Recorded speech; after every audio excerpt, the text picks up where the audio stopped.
बार ईश्वर का मुख्य नाम ओम का उच्चारण करेंगे।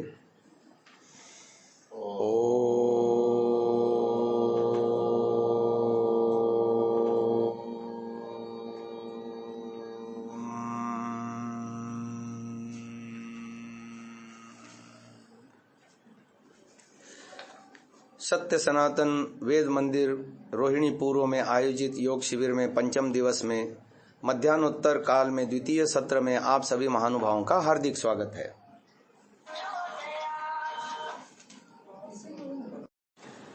तो गत सत्र में हमने चित्त की अवस्थाओं में आने वाले विक्षेपों को लेकर के शास्त्रीय आधार पर महर्षि पतंजलि जी द्वारा दिए हुए सूत्रों को आधार बना करके आपके सामने विवेचन करने का प्रयास किया। अब ये विक्षेप जब हट जाएंगे तो हमारी अगली समाधि में प्रवेश होगा जो हम चाहते हैं, जहां हमारी गाड़ी अटकी हुई है।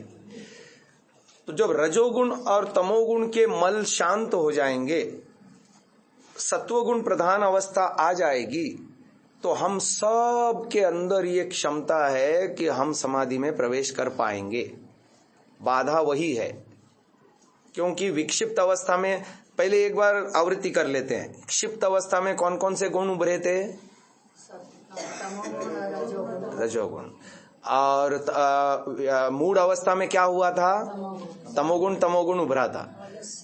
विक्षिप्त अवस्था में क्या हो रहा था?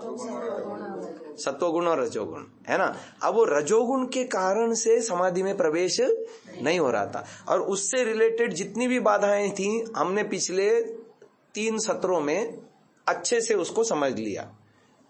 इन प्रवचनों को बार बार सुनिए, ये आपका सिलेबस है, क्योंकि इसके बिना आगे प्रगति नहीं होने वाली। ये काम आप आज करो बेहतर है, 10 साल बाद करो, इसी पद्धति से करना होगा, या अगले जन्म के लिए पेंडिंग छोड़ दो, आप स्वतंत्र हैं। बताना मेरा काम। क्यों जी? इसी जन्म में करेंगे और अभी से करेंगे, ये बोलो ना तो मेरे को खुशी हो जाए। चालू कर दिया चालू कर दिया। हाँ, तो ये जो बाधाएं हैं जो हमको समाधि में मतलब एंट्री पास नहीं दिला रही हैं, उसके विषय में हमने पिछले 3 सत्रों में पर्याप्त चर्चा कर ली। अब आगे बढ़ते हैं, थोड़ा सा उसका भी परिज्ञान करते हैं कि समाधि का क्या स्वरूप है। समाधि लगती है तो चित्त की क्या अवस्था होती है, हमको क्या उपलब्धियां होंगी, हम कैसे अपने आप को जानेंगे कि हाँ अब मुझे समाधि प्राप्त हो चुकी है। एक समाधिस्थ योगी की मानसिकता क्या होती है, मेंटेलिटी क्या होती है, इन सब बातों का इस सत्र में हम विचार करेंगे। तो रजोगुण सत्वगुण के साथ होने पर विक्षिप्त अवस्था में धर्म ज्ञान वैराग्य ऐश्वर्य युक्त लक्षणों से होने पर भी समाधि उसकी लग नहीं रही थी, क्योंकि रजोगुण के विक्षेप आकर के उसमें बाधा पहुंचा रहे थे। यहां तक हम पहुंचे। अब जब रजोगुण को भी वो दबा देगा, यानी स्वस्वामी संबंध तोड़ेगा, राग द्वेष में नहीं फंसेगा, जो जो बातें पिछले सत्रों में बताई, राग से कैसे हटना, द्वेष से कैसे हटना, और ये जितने भी विक्षेप हैं उनके लिए सारी सावधानियां वो पहले से करेगा, तो क्या होगा कि उसका रजोगुण भी शांत होगा। अरे भाई, जब तमोगुण शांत हो सकता है तो रजोगुण भी तो शांत हो सकता है कि नहीं हो सकता? हाँ, हमने उसके स्वरूप को नहीं समझा, उसके लिए प्रिकॉशंस नहीं लिए, उसको वो क्यों उभरता है, क्यों विक्षेप पैदा करता है, ये कारणों को हमने जाना नहीं, है ना। पत्ते पत्ते पे पानी सींच रहे हैं, पानी सींचना था जड़ों में, है ना, और इसलिए ध्यान ही नहीं दिया उसका, वो पीछे पीछे से वही कारण उपस्थित रहे।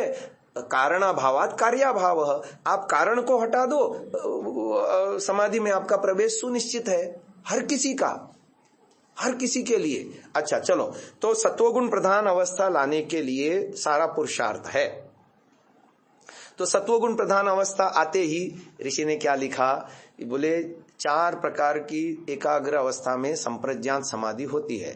बोलिए, वितर्क, विचार, आनंद और अस्मिता। वितर्क के लिए ऋषि ने लिखा स्थूल आभोग, विचार के लिए लिखा सूक्ष्मो विचार, तीसरे के लिए लिखा आनंदो ह्लाद, आह्लाद, और चौथा एकात्मिता संवित अस्मिता, मैं हूं इसकी अनुभूति।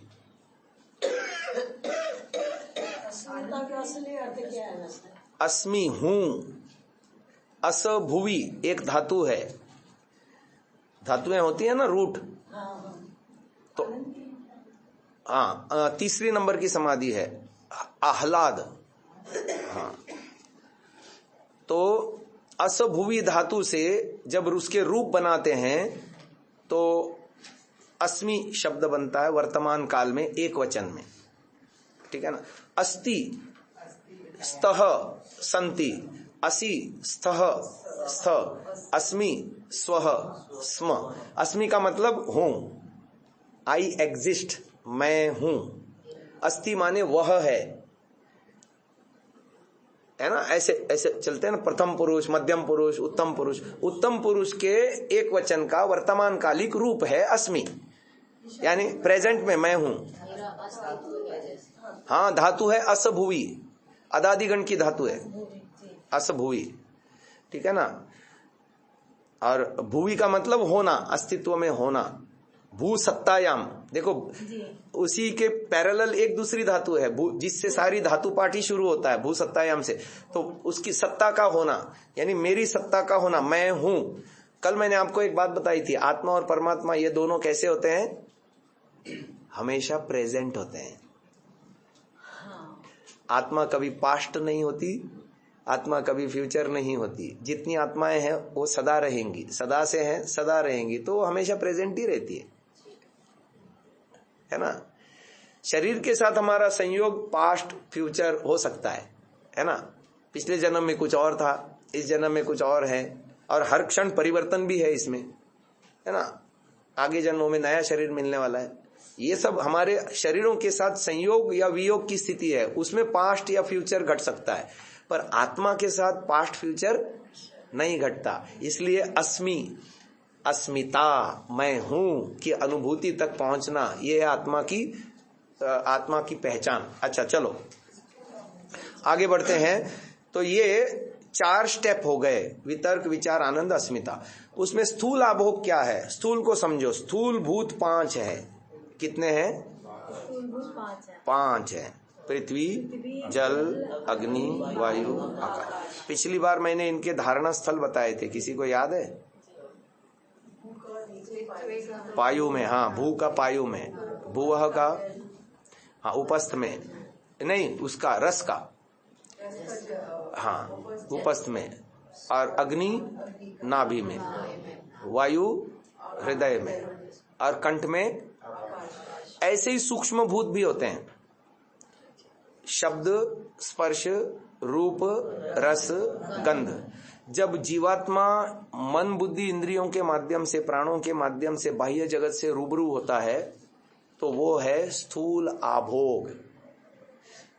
अच्छा स्पर्श, अच्छा म्यूजिक, अच्छा स्वाद, अच्छा रूप आदि देख करके सुखी होता है। वही चीज उलट लो, बुरा स्पर्श, बुरा गंध, बुरा स्वाद, बुरा, ये आभोग शब्द स्पष्ट है। स्थूल आभोग, स्थूल भूतों के साथ संयोग होने पर जो उसको अनुभूति होती है, ये संप्रज्ञान समाधि के वितर्क नामक उसका विभाग है। समझ में आ रहा है? वितर्क स्थूल आभोग। अच्छा, सूक्ष्म विचार,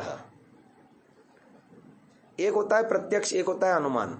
कई चीजों का हमको प्रत्यक्ष नहीं हो सकता, पर अनुमान से हम उसको जान लेते हैं। वो कैसे जानते हैं? विचार के द्वारा। अंदर हमारे बहुत सारे अर्थ धरातल पर चीजें भरी पड़ी हैं, 2-3 चीजों को एक साथ मिला करके आत्मा अपने आप उसको खोज भी लेता है ना। जैसे जैसे अंदर का कचरा समाप्त हो जाएगा, सात्विक अवस्था आ जाएगी। तो अब इसका बताने वाला हूं मैं आगे, इसमें दिया हुई है मैंने पुस्तक में। जब आपकी एकाग्र समाधि में प्रवेश होगा ना, तो उसके 4 लक्षण प्रकट हो जाएंगे। कितने लक्षण प्रकट हो जाएंगे? 4 लक्षण।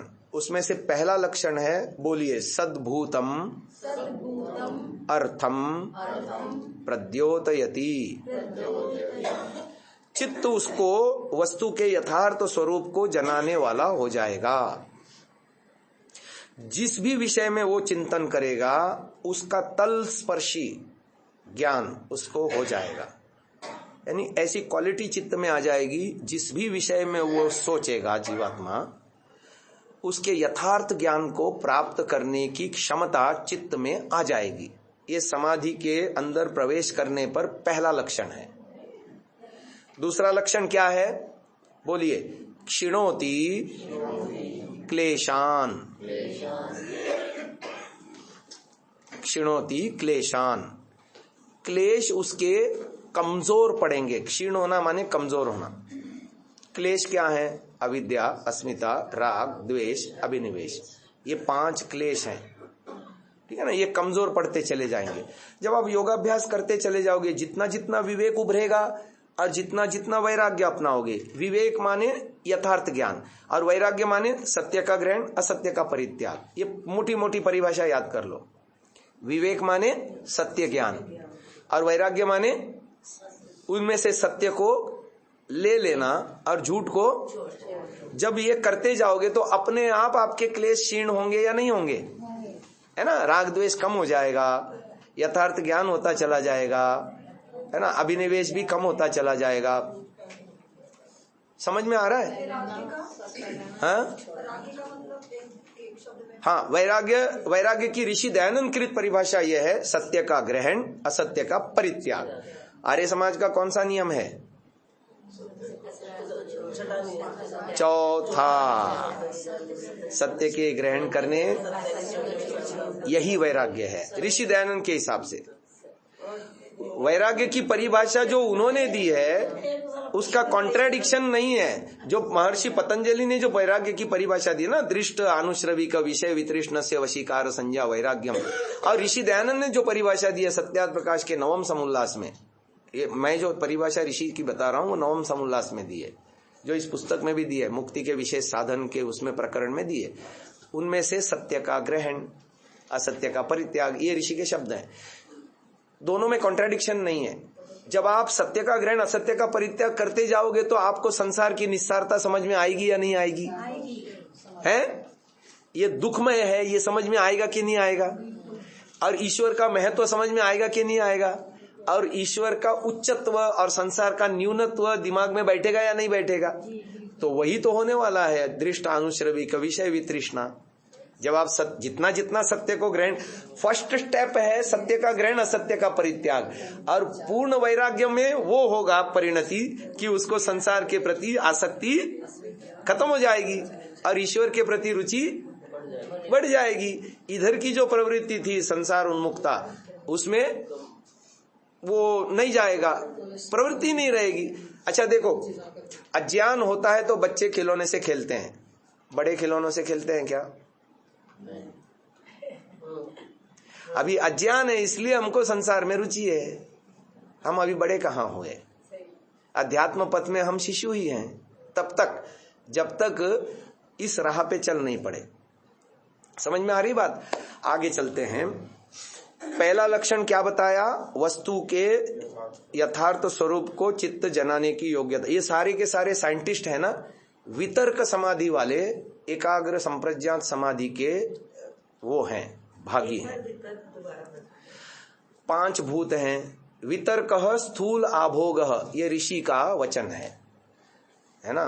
17वां या 18वां सूत्र है पहले समाधि पाद का। एक मेरे मन में भी आ रहा है।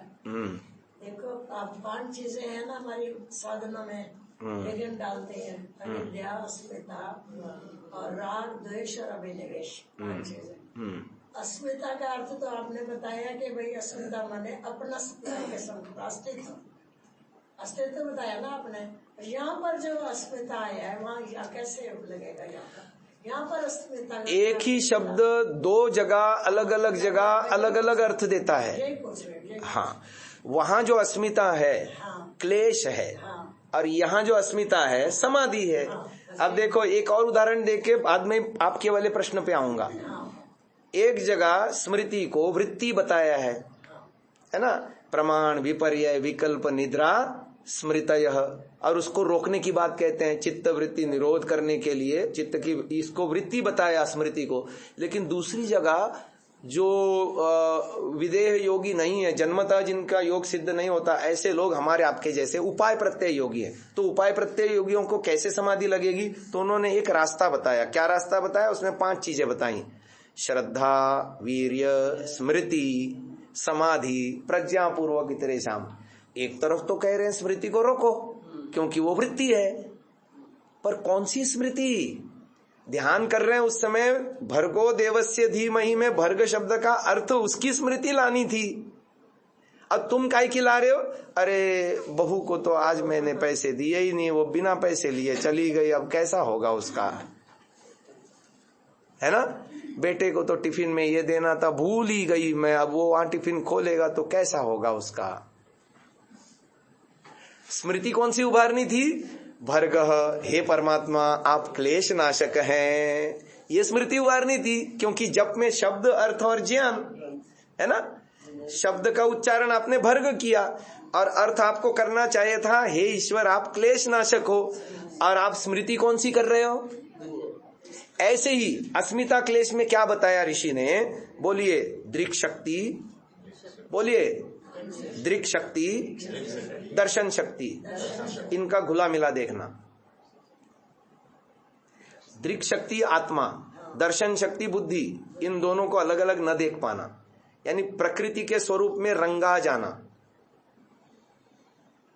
है ना, एक रूपता हो जाना, ये है अस्मिता क्लेश। अब समझ में आई?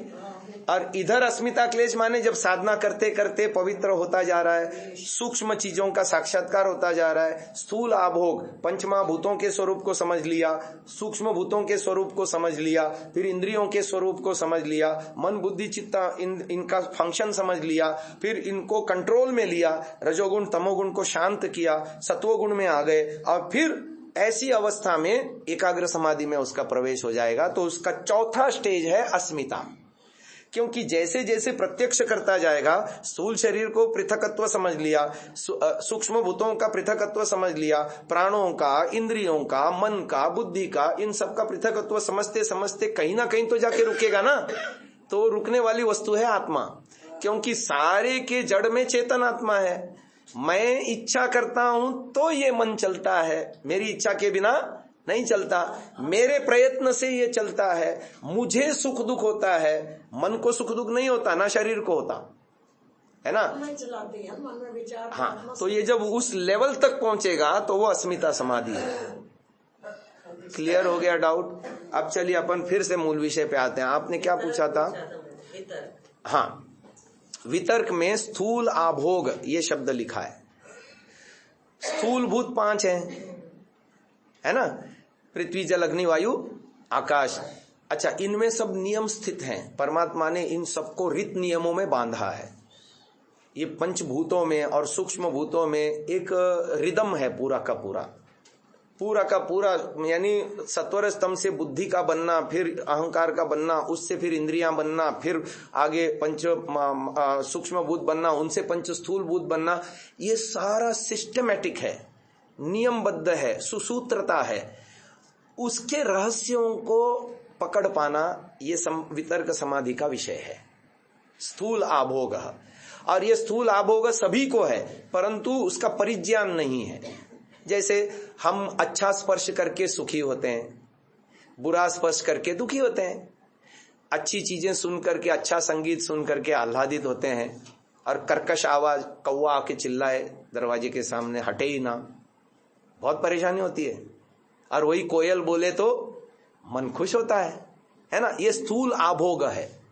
पर इसके जब डिटेल में जाकर के, उसके गहराई में जाकर के उसके तथ्यों को जो जान लेता है, जितने भी ये साइंटिस्ट आदि हैं, ये सब वितर्क समाधि के वो हैं।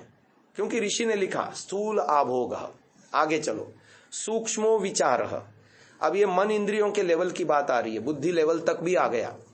मन इंद्रियां बुद्धि आदि आंतरिक फंक्शन को पकड़ लेता है और अपनी इच्छा से इनको चला रहा है ना। बुद्धि के फंक्शन को उसने समझ लिया। बुद्धि का कार्य क्या है? निर्णय लेना।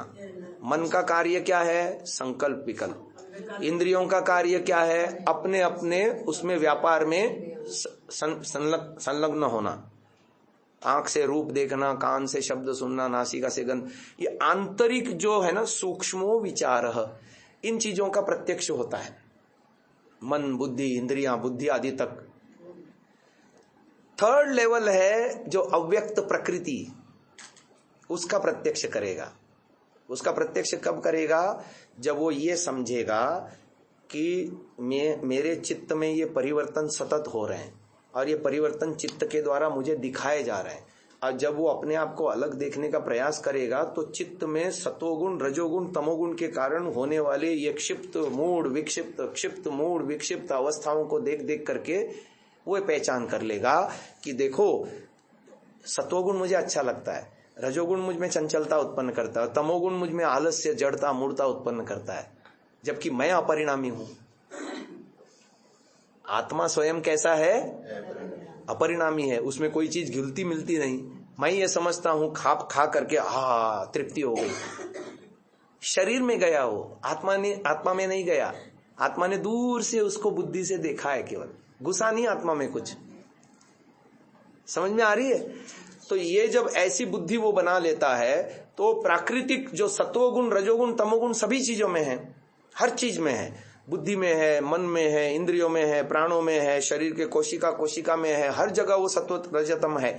अब उनमें से सत्व रजतम को अलग अलग समझ करके रजोगुण तमोगुण का जब निवृत्ति कर लेता है, सात्विक बनता है, तो उस सत्वगुण के आलंबन में जो स्थिति, प्रशांत वाहिता स्थिति बनती है, उसकी एक शांति, एक आह्लाद, एक प्रसन्नता, बाहरी झंझावातों का अप्रभावित रहना, ये स्थिति जब आएगी ना, उसकी काल्म स्थिति आएगी, अंदर से शांत स्थिति है ना, वो स्थिति है आनंद, आह्लाद, प्रकृति के आलंबन में। अभी आत्मा को उसने जाना नहीं, चौथे स्टेप में आत्मा को जानेगा। जब आत्मा को भी जान लेगा तब उसको अपर वैराग्य होगा। अपर वैराग्य में वो ये जानेगा कि गुण वैतृष्ण्यम, परम पुरुष, बोलिए तत् परम पुरुष ख्यातेर गुण वैतृष्ण्यम। पहले तो वो आत्मा के स्वरूप को जानेगा। अरे मेरी जैसी चेतना है ऐसी सबकी है, इसलिए मानवता धर्म सबसे बड़ा धर्म कहा गया, सारे कानूनों का कानून महाकानून कहा गया। जो मैं हूं वही है दूसरा भी, जैसे मुझे सुख दुख होता है ऐसे सभी को भी सुख दुख होता है। तो मत करो वह व्यवहार कभी किसी के साथ जो तुम उस स्थिति नहीं चाहते अपने साथ, करो वही व्यवहार सदा सबके साथ। केवल ये एक नियम भी पालन करोगे ना, बहुत शीघ्रता से अस्मिता समाधि की ओर जाओगे आप।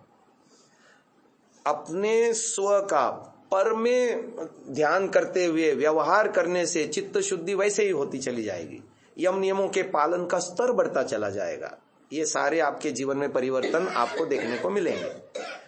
हम सारे के सारे यम नियमों का भंग इसीलिए करते हैं, अपने लिए तो सुख चाहते हैं पर वैसा दूसरे के लिए और ना व्यवहार में आचरण करते। पर जब अपने और पर के स्व का ध्यान रख करके कि जैसी मेरी चेतना है, अच्छा हमने तो अपने आप को विद्वान मान रखा, अगले को हम हेय मानते हैं या घृणास्पद मानते हैं, जिसके पास बुद्धि कम है, जिसके पास धन कम है, जिसके पास रूप यौवन नहीं है, उसको हम तिरस्कार की दृष्टि से देखते हैं। आत्मा के लेवल पर सारे एक जैसे हैं ना, सोचो तो सही। और फिर उपासना जब करोगे तो ये भी बात समझ में आएगी, मेरा ईश्वर जिसने मुझे भी बनाया और जो मुझसे कमतर हैं उनको भी बनाया, क्या वो दृष्टि में भेद रखता है? किसी को कम किसी को बड़ा आंकता है? यथार्थ ज्ञान तो रखता है कि इसके पास इतनी बुद्धि है, इसके पास अधिक बुद्धि है, परंतु उसने परिश्रम से कमाई है। परंतु जीवात्मा की दृष्टि से ईश्वर की नजर में सारे एक जैसे हैं या कमतर, अधिक या घृणास्पद या ऐसा कुछ है? ये बात समझ में आई? तो जब मैं परमात्मा की बुद्धि से सोचूंगा तो मैं भी लोगों के साथ आत्मवत व्यवहार करूंगा। आत्मवत व्यवहार करने वाले के लिए लिखा तत्र को मोह कह शोक एकत्वम अनुपश्यतः, है ना। तो जब आत्मा को देखता है सब में, आत्मवत देखता है सबको, तो मित्रवत व्यवहार करना शुरू कर देता है। मित्रस्य चक्षुषा सर्वाणि भूतानि समीक्षन्ताम, मित्रस्याहम चक्षुषा सर्वाणि भूतानि समीक्षे, मित्रस्य चक्षुषा समीक्षामहे। ये उसके जीवन में चरिता, वो अस्मिता समाधि की उपलब्धियां हैं। अपने जैसा जान करके सबके साथ वैसा व्यवहार। पर ये तब होगा जब उसके चित्त की शुद्धि होगी, उसके जीवन में वितर्क विचार आनंद तक वो उन्नति करेगा, प्रगति करेगा, तब अस्मिता लेवल आएगा उसका, उससे पहले नहीं आएगा। शब्दों में तो हम कह लेते हैं आत्मा एक जैसी है सबकी, पर व्यवहार जीवन में हमारा वैसा आचरण हाँ नहीं है, तो वो तब आएगा। चलो, ये एकाग्र समाधि की कथा हो गई। और जब वो प्रकृति के तीनों गुणों से भी चेतन सत्ता को अलग देखना शुरू कर देगा, और फिर मेरे बनाने से कुछ नहीं बनता, मेरी चेतना से कुछ नहीं चलता, मेरा शरीर मैंने नहीं बनाया, मन बुद्धि इंद्रियां मैंने नहीं बनाई, इसके लिए जो ऊर्जा है मुझे पता नहीं कहां से आ रही है, प्राण कौन चला रहा है, तब उसको जो है ना ईश्वर की सत्ता और उसमें विश्वास और उसमें प्रेम, क्योंकि मेरे अपने से तो कुछ भी नहीं होता भाई। ना तो मैं ये पंच महाभूत बना सकता हूं, ना ये सूक्ष्म भूत बना सकता हूं, ना ये इंद्रियां आदि बना सकता हूं, मैन्युफैक्चरिंग का सामर्थ्य नहीं है मेरा। परमात्मा चलो सत्वर स्तंभ वैसे ही पड़े थे, ईश्वर अपना हाथ खींच ले, तुमने कर्म किया है ना, खुद बनाओ और खुद भोगो, मैं क्या कर लूंगा, कुछ नहीं कर सकता। अच्छा, कभी हमने इस दृष्टिकोण से अपना दिमाग नहीं चलाया, इसलिए ईश्वर की महत्ता, ईश्वर की रुचि, उसका इंपॉर्टेंस हमारे दिमाग में बन नहीं पाया। अभी तो मैं ही हूं ना। मैंने ज्ञान अर्जन के लिए पुरुषार्थ किया बचपन से अब तक, मेरा ज्ञान, मैंने मेहनत करी, स्वास्थ्य बनाया तो मेरा स्वास्थ्य, मेरा बल, मेरा पुरुषार्थ, सब मैं घुसा हुआ है ना जीवन में। ईश्वर को श्रेय देना ही नहीं चाहता। पर जब वो उस आत्मा के लेवल तक पहुंचेगा और आत्मा की अल्पज्यता, अल्प सामर्थ्यता, अल्प शक्तिमत्ता, अल्प योग्यता, ये सब देखेगा और देखेगा ये सब जो चल रहा है मेरे से नहीं चल रहा, तब कहीं जा करके ईश्वर की महत्ता, ईश्वर में रुचि, ईश्वर में आकर्षण, ईश्वर में प्रेम ऐसा बढ़ेगा। ईश्वर प्रणिधान बनाना नहीं पड़ेगा, बल्कि वो ईश्वर से छूट ही नहीं सकता। उस अवस्था में हर कहीं वो ईश्वर को देख रहा है। सृष्टि के कण कण में मैंने एक गाना गाया है, हे सृष्टि के कण कण में प्रभु का प्यार पगे, जन्म से लेके मरण तलक रे मानव समझ ना सके। क्यों नहीं समझता? इसी रजोगुण के प्रभाव में ममत्व, स्वस्वामी संबंध बना बना करके हर जगह मैं स्थापित कर लिया उसने। इसलिए ईश्वर हर कहीं से तिरोहित होते हुए उसके जीवन में से निकल गया बाहर। यही स्थिति है या नहीं? हाँ, तो बस अभी हमको समाधि में जाना है और जल्दी से इस चीज को साक्षात करना है, और उसी के लिए संध्या करनी है, उसी हावी से संध्या करनी है, वही बातें सोचनी है संध्या में। आज मैंने संध्या कराई तो ये बात बताई ना, सुबह ये बताई ना कि हे प्रभु हिरण्यगर्भ में हे प्रभु भूतस्य जातः पति ही एक आसीत। अब तक हम सोचते थे ये पृथ्वी, सूरज, चांद, तारे, गैलेक्सी, इनका स्वामी ईश्वर है। अभी अपने साथ जोड़ो उसको।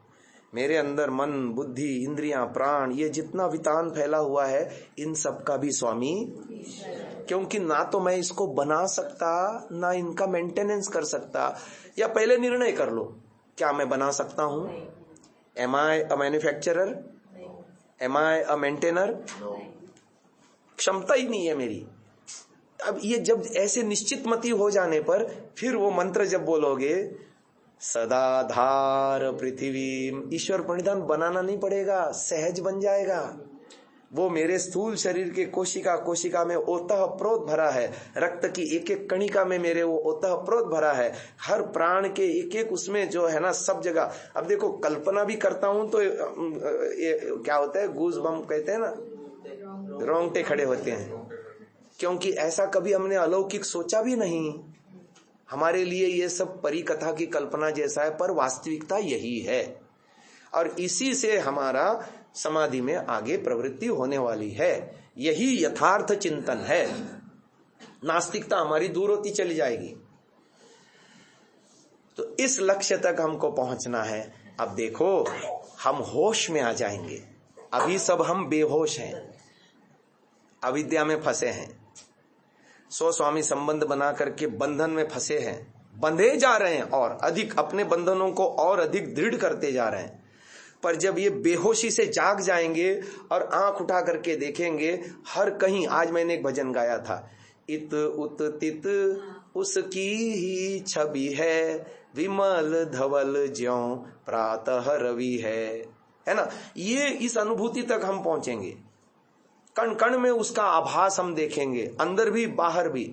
मेरे बनाने से कुछ नहीं बनता, मेरे सामर्थ्य से कुछ नहीं होता, सब उसका दिया हुआ। मैं तो केवल प्रयोग करता हूं, मैं तो केवल निमित्त मात्र हूं, मैं तो केवल लाभ उठा रहा हूं। इससे बनी बनाई व्यवस्था है मेरे लिए, और सब कुछ का दाता वो है। ये दिमाग जब बन जाएगा ना हमारा, आहा हा हा हा, फिर देखो आप बुद्धि का दुरुपयोग कर नहीं सकते। ऐसी अवस्था में बुद्धि का दुरुपयोग होगा जी? मन का दुरुपयोग होगा, इंद्रियों का दुरुपयोग होगा, संसाधनों का दुरुपयोग होगा। आज इसलिए होता है क्योंकि स्वस्वामी संबंध बना है और ईगो, अहंकार, मेरा, मैं करता, हाँ, ये भयंकर अंदर जो है ना, एकदम ऐसे चट्टान की तरह विद्या घुसी पड़ी है और सारे जीवन को तहस नहस नष्ट भ्रष्ट कर रही है। चोरी है ये। जो ब्रह्म का है उसको ब्रह्म का श्रेय न देना। किसी ने ओलंपिक में वो मेडल प्राप्त किया और ये मैंने प्राप्त किया, ऐसा वो आयोजक कह दे, जिनको ले जाने वाला आयोजक भी तो होता है ना, प्लेयर्स को ले जाने वाला। अब मेहनत प्लेयर ने करी और वो बोले यदि मैं इसको ले जाता नहीं, इसको नॉमिनेट नहीं करता तो इसको मिलता ही नहीं, इसलिए ये मेरा है। अधिकार जमा बैठे। अरे ईश्वर का है, ईश्वर का मान लो, इसी से कल्याण है। अब चलो, तो ये स्थिति है। अच्छा सोचो, स्वतः इच्छा न होना संसार को भोगने की। आज तो बलात् हम उससे छूटने की कोशिश कर रहे हैं, पर उस अवस्था में संसार आपको बिल्कुल अरुचिकर लगेगा, अनुपादेय लगेगा, क्योंकि उससे भी बड़ी चीज आपको प्राप्त हो गई, उससे भी वो स्थायी आनंद आपको प्राप्त हो गया। सांसारिक सुख तो क्षणिक था। रसगुल्ले का थाल आपके सामने रखा है, प्रिय है आपका व्यंजन, कितने रसगुल्ले खाने तक रहेगा वो? गायब हो जाएगा। और कोई यदि ठूसना भी चाहे ना आपको, क्या अरे मारोगे क्या, बस हो गया, बहुत हो गया, है ना। कितने सीन सिनेरियो में घूमो, कितनी फिल्में देखो दिन रात। किसी को एडिक्शन है फिल्म देखने का, एक के बाद दूसरा देखो, तीसरा देखो, चौथा देखो, पांचवा फिल्म देखने की इच्छा नहीं करेगा। बढ़िया से बढ़िया कपड़े पहनो और घूमो पार्टियों में। एक दिन ऐसा आएगा आपको लगेगा यार ये डीजे, ये पार्टियां सब बेकार है, सब फीके। आपको एक उदाहरण देता हूं, ईश्वर कृत रचना और मनुष्य कृत रचना, इसमें देखो अंतर क्या है। किसी का घर कल्पना करो शीशोर पे है, या तो उसको सनराइज मिल रहा है या सनसेट मिल रहा है, प्रतिदिन उगने वाला या डूबने वाला सूर्य उसको कभी भी कंटाला देता है? जन्म भर देखे उसको, हर बार ताजगी देगा। अब उसी का चित्र आप खींच करके उसका एक बड़ा सा शानदार फोटो बना करके, बढ़िया डिजिटल प्रिंट बना करके घर में लगाओ, कितने दिन आपको वो रुचि देगा? आपने बगीचे में फूल लगाए हैं, प्रतिदिन उसमें गुलाब, एक किसी न किसी पौधे में नया नया गुलाब निकल रहा है। निकलते हुए गुलाब की ताजगी आपको कभी ऐसा महसूस कर गया रोज रोज तो देखता हूं इसको, क्या देखूं इसको? और उसी कागज का गुलाब बना करके, गुलदस्ता बना करके घर में लाके रखो, कितने दिन तक वो आपको प्रसन्नता देगा? नहीं देगा ना। खिलौने से कितने दिन दिल बहलता है उस बच्चे का। जब तक नहीं मिल रहा था बड़ा आकर्षण था, मम्मी मुझे चाहिए, पापा मुझे चाहिए, और लाके दिया तो उसी को कुछ दिनों में तोड़ फोड़ करके उसके अंजर पंजर ढीले कर देता है कि नहीं? और देखो मजे की बात सुनाता हूं, हर बच्चे क्यूट होते हैं, फिर चाहे मनुष्य के हों, कुत्ते के हों, इवन आपको जो है ना चूहे के बच्चे भी देखोगे ना छोटे छोटे, उसके अंदर भी क्यूटनेस नजर आएगी।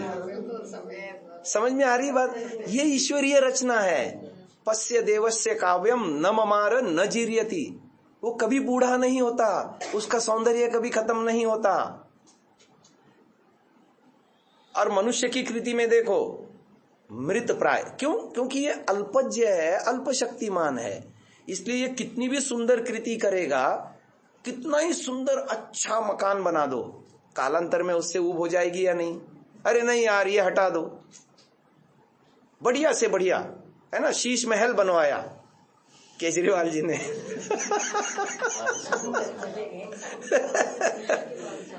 यकीन मानिए भारत का सबसे बड़ा खर्चीला महंगा भवन है एंटीलिया,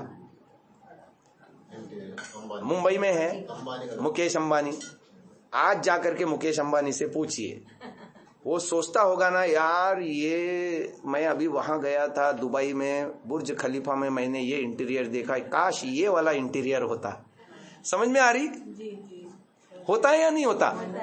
लेकिन ईश्वर की सौंदर्य सृष्टि रोज रोज देखो, कभी आपका दिल नहीं भरेगा। ये है पश्य देवस्य काव्यम न ममार न जीर्यति, न वो मरता है और न कभी जीर्ण होता है, बूढ़ा होता है, उसमें कभी आपको ऊब होती है।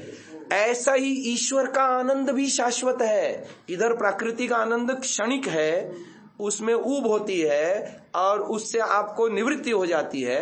तो जब ईश्वर के आनंद को प्राप्त करेंगे, संसार वैसे ही छूटने वाला है, आपको छोड़ने के लिए कुछ विशेष होने। आज जरूर आसक्ति बहुत अधिक होने से जोर लगाना पड़ रहा है वहां से हटने को, है ना। लेकिन एक बार यदि वो आनंद चख लिया, एक बार यदि अपनी सूक्ष्मता को जान लिया, एक बार यदि सत्वगुण प्रधान अवस्था में आ गए, कभी आप मेरे से प्रातःकालीन मंत्रों की व्याख्या सुनना, चाहो तो कल के दिन मैं कर लूंगा। प्रातःकालीन मंत्र ऐसे हैं कि आप अपने आप को देवत्व से भगवान होने के लिए पूरा का पूरा, उसमें जो है ना एक मैग्ना कार्टा दिया हुआ है, सिलेबस दिया हुआ है, कैसे आप अपने आप को देवत्व से भर सकते हो, कैसे ये जो रजोगुण तमोगुण के मल शांत नहीं हो रहे हैं, विक्षेप हट नहीं रहे हैं जीवन में से, उसको हटाने की सारी योजना वो पहले ही एक ही मंत्र में दी है, पहले ही मंत्र में दी हुई है। अगले मंत्र में तो सीधा सीधा प्रातः जीतम की बात कहता है, जीतने की बात कहता है, जीतने तक की सारी प्रोसेस पहले मंत्र में दी हुई है। पर मेरे से सुनो आप, तब आपको समझ में आएगी। ठीक है, ऋषियों ने लिखा है, पर वो उसको समझ करके उस लेवल को धारण करना मुश्किल है आज की तारीख में। पहले में तो ईश्वर के गुणों की स्तुति ही सारी, मतलब एक एक हाँ, और लेखक जब लिखता है तो इंगन भर देता है ना, पर उसको उस इंगन को समझ करके उसको विस्तार दे करके अपने जीवन में उतारने के लिए वो एक अलग ही चीज है। प्रातःकालीन मंत्रों का ऐप में है, हवन मंत्र में आप जाइए, उसमें दिनचर्या मंत्र में जाइए, वहां मिल जाएगा प्रातःकालीन। और उसका मैंने संक्षेप में अर्थ भी किया है, कल उसकी हम चर्चा करेंगे। प्रातःकालीन मंत्रों को हम ले लेंगे, 5 मंत्रों को हम ले लेंगे। तो आइए अब थोड़े से काल के लिए हम वैदिक संध्या के मंत्रों का अर्थ दोहरा लेते हैं।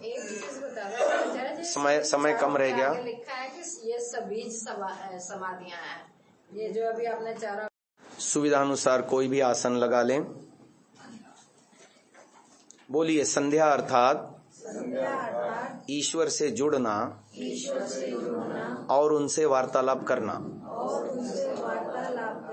संध्या अर्थात ईश्वर से मांगना। क्या मांगना? दुरितानि परासुव भद्रम आसुव। संध्या अर्थात ईश्वर जैसा बनना। अर्थात ईश्वर पवित्र है, ऐसे हम भी पवित्र बन जाएं। ईश्वर सदा धर्मयुक्त कर्मों को करता है, हम भी धर्मयुक्त कर्म करने वाले हो जाएं। ईश्वर में शांति है, हम भी शांत हो जाएं। ऐसे ईश्वर के गुण कर्म स्वभाव को धारण करना ही ईश्वर जैसा बनना है। तो आइए हम वैदिक संध्या के मंत्रों को आज स्किप करके केवल उनके भावार्थ चिंतन के माध्यम से भीतर ही भीतर ईश्वर से जुड़ेंगे, अपने भावों को उसके साथ एकाकार होने का प्रयास करेंगे। वो भीतर है, भले ही प्रत्यक्ष न हो हमको अविद्या के कारण, लेकिन हम अनुमान प्रमाण से, शब्द प्रमाण से उसको सुनाते हैं। ठीक वैसे ही जैसे हम किसी को फोन पे बात करते हैं तो भले ही आंखों से उसको हम नहीं देखते, परंतु उसकी ध्वनि को सुन करके हम अनुमान करते हैं कि अगला व्यक्ति वहां है, दूसरे छोर पर मेरी बात सुन रहा है। यहाँ तो ईश्वर बिल्कुल हमारे अंग संग है, वही हमारे शरीर का निर्माता है, मन बुद्धि आदि का दाता है, प्राणों का चलाने वाला है, भोजन आदि का पचाने वाला है, सारे कर्मों का करने वाला है। तो उस ईश्वर के प्रति मन में आस्था, प्रेम, श्रद्धा जागृत करके जो भी हम बोल रहे हैं उसको हम सुना रहे हों, जैसे इस भावना से करेंगे तो संध्या में एकाग्र हो पाएंगे। आइए थोड़े से काल के लिए हम भीतर ईश्वर से जुड़ने का प्रयास करते हैं। अथ संध्या भावार्थ चिंतनम। ओम। हे परमपिता परमात्मन, ओम आपका मुख्य और निज नाम है। इस नाम के साथ आपके अन्य सभी नाम जुड़ जाते हैं। आप सर्वरक्षक हैं। अ उ म 3 वर्णों से ओम शब्द बना। अकार से हे प्रभुदेव भूलोक संबंधी, स्थूल जगत संबंधी आपके विराट, अग्नि, विश्व आदि नाम हैं। उकार से हे भगवान सूक्ष्म जगत, अंतरिक्ष लोक संबंधी आपके हिरण्यगर्भ, वायु, तेजस आदि नाम हैं।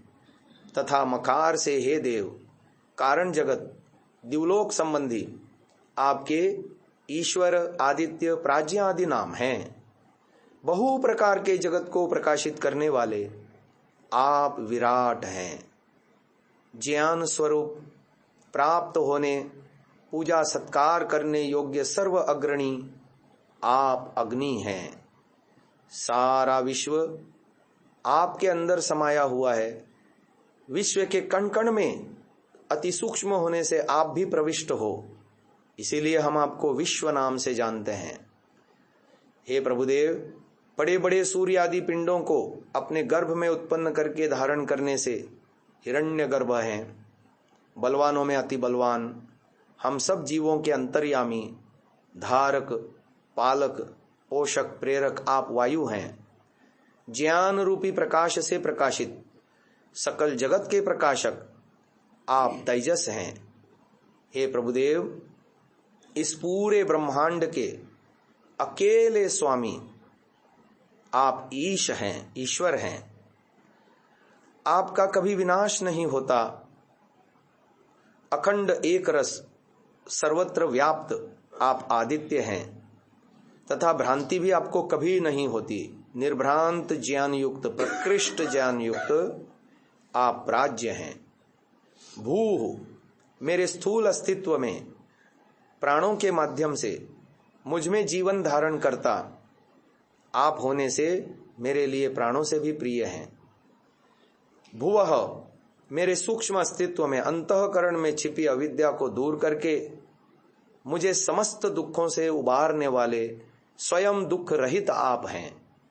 स्वः आप आनंद स्वरूप हैं, आनंद के प्रदाता हैं। हे सविता देव, आपने ही सारे संसार को रचा, सूर्य आदि को आपने प्रकाशित किया, हमें सब ऐश्वर्य आप प्रदान कर रहे हैं। वरेण्यम अतिश्रेष्ठ होने से वरण करने योग्य आप हैं। भर्गः अविद्या आदि क्लेशों के आप नाशक हैं। देवस्य अत्यंत पवित्र शुद्ध स्वरूप हैं। ऐसे कामना करने योग्य आपके दिव्य तेज का धीमहि हम सब साधक साधिकाएं, आपके अमृत पुत्र पुत्रियां ध्यान कर रहे हैं, आपको अपने अंदर धारण कर रहे हैं।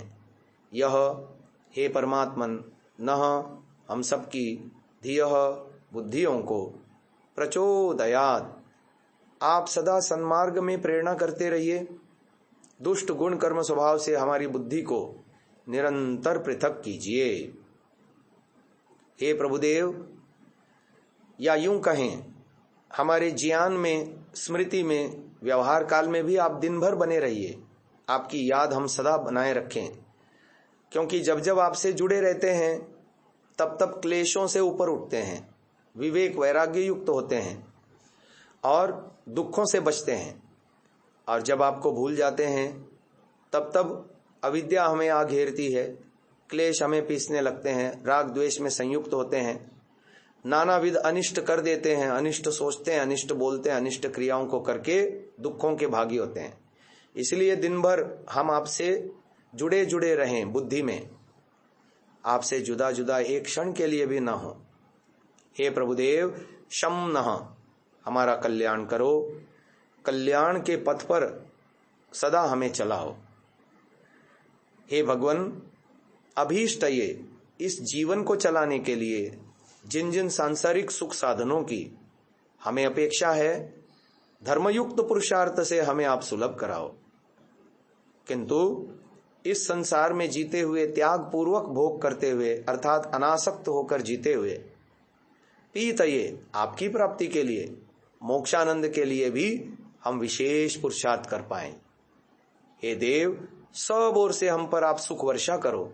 कभी हमारे जीवन में कोई प्रकार का दुख, कष्ट, अभाव, पीड़ा, संकट, बाधा उपस्थित न होने पाए, अपितु भीतर से हम सदा शांत, प्रसन्न, आह्लादित, प्रमुदित, निर्भीक, संतुष्ट बने रहें और हमारा लौकिक जीवन भी नानाविध सुख समृद्धियों से भरा पूरा हो। संध्या के इस पवित्र लक्ष्य की प्राप्ति हेतु ताउम्र हम शरीरों को स्वस्थ रख पाएं, हमारे अंग प्रत्यंग सुदृढ़ हों, बलवान हों, लावण्यमय हों।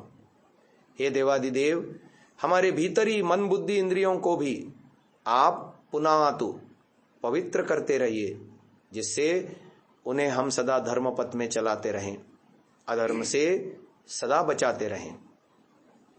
हे प्रभुदेव, आप भू प्राणाधार हैं, भुवः दुखनाशक हैं, स्वः आनंददाता हैं, महः सबसे बड़े पूज्य और महान हैं, जनः सकल जगत उत्पादक हैं, तपः दुष्टों के दंडदाता ज्ञान स्वरूप हैं, तथा सत्यम आप अविनाशी हैं, ऋतम च सत्यम च, आपने अपने ज्ञानमय अनंत सामर्थ्य से इस विशाल ब्रह्मांड को हम जीवों के लिए रचा, जिससे हम अपने भोग और अपवर्ग रूपी प्रयोजनों को सिद्ध कर पाएं।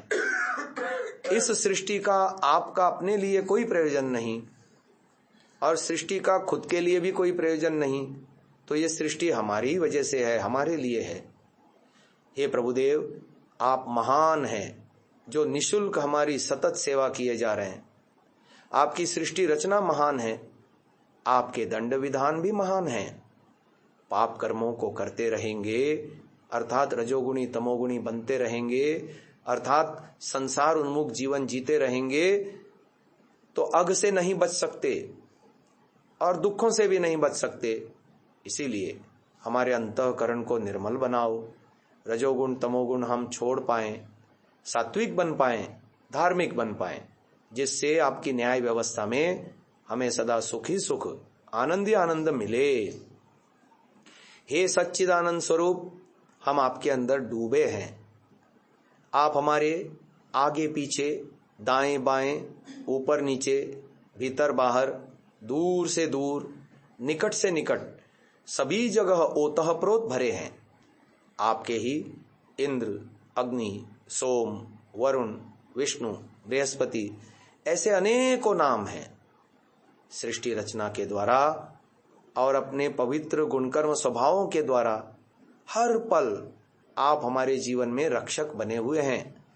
आपके गुणों से लाभ उठाते हैं, आपके रचे पदार्थों का सेवन करते हैं और आपके प्रति कृतज्ञ होते हैं।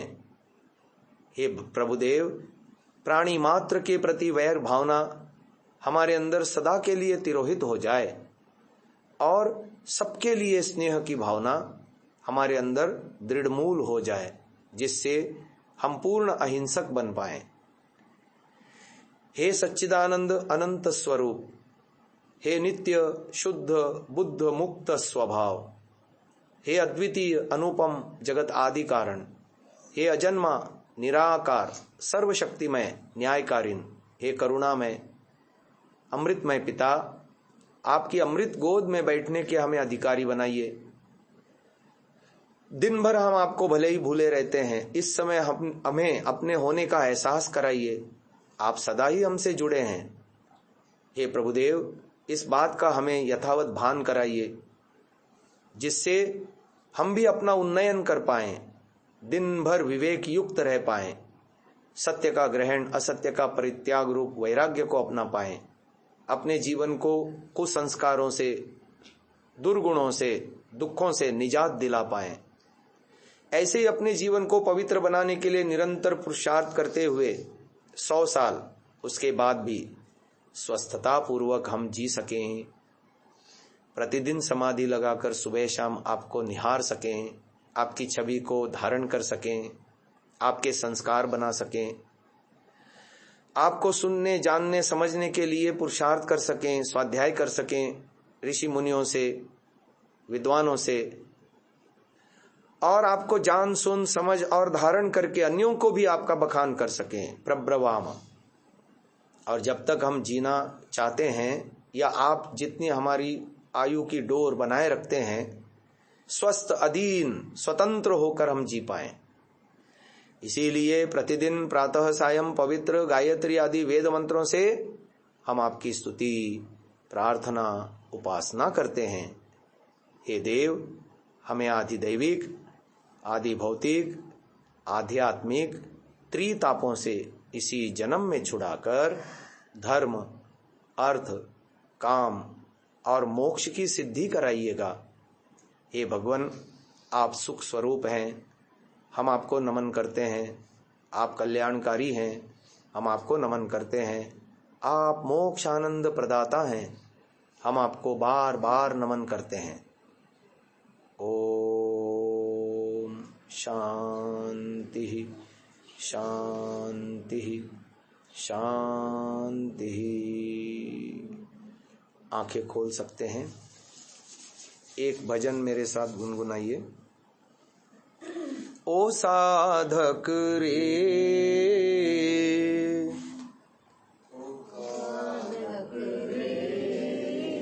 ब्रह्म सहित ही जीना,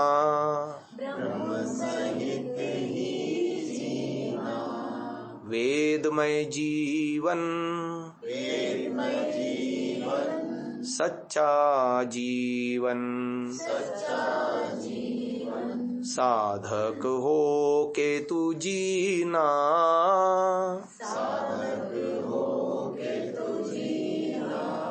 ओ साधक रे,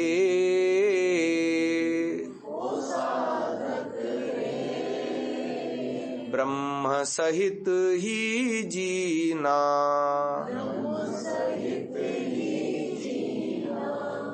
ब्रह्ममय जीवन,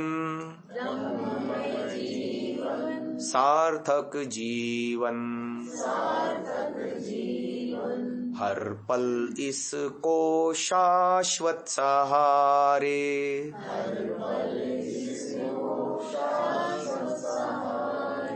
हर प्रश्वास में हर एक श्वास में,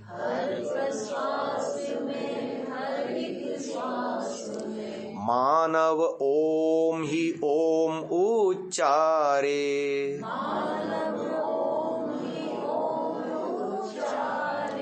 सोमय जीवन, ओम भरा जीवन, आह्लाद ही आह्लाद पीना, ओ साधक रे,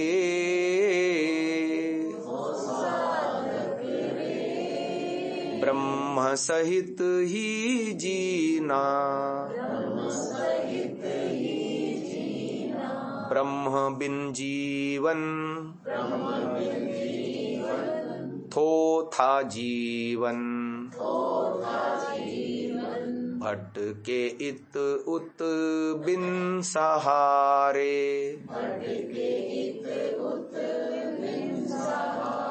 कहने भर के रिश्ते परिचय,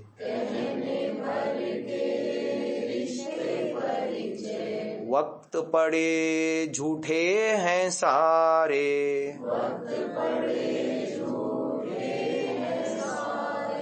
तूने ये सोचा ना,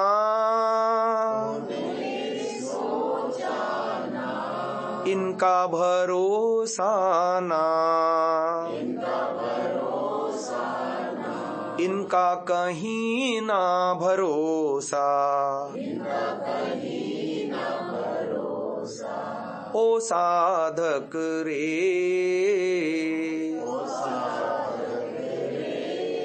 ब्रह्म सहित ही जीना, यम नियमासन प्राणायाम प्रत्याहार,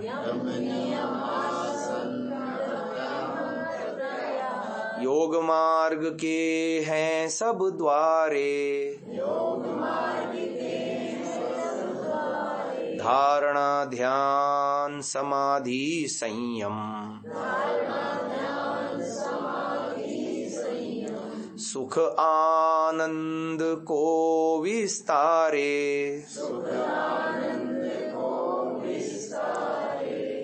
परहित हर पल, हर हित हर पल, बंटने का दिव्य हो जीना, ओ साधक रे, ब्रह्म सहित ही जीना, भलाई किए जा सच को जिए जा,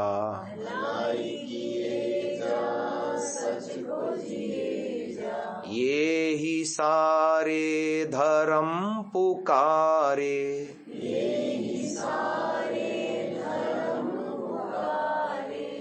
पर दुख जुड़े तू हर सुख बांटे,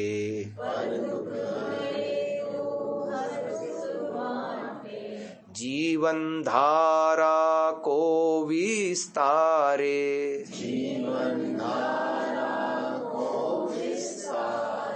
परहित रास्ता, सच्चा रास्ता, इस पर भावना बना जा, ओ साधक रे,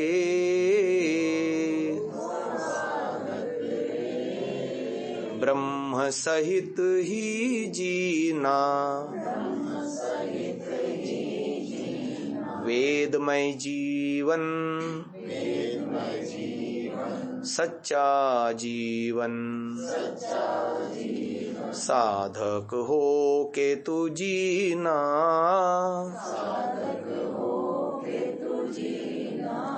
ओ साधक रे, ब्रह्म सहित ही जीना। आज की उपासना को यहीं विराम दिया जाता है। ओम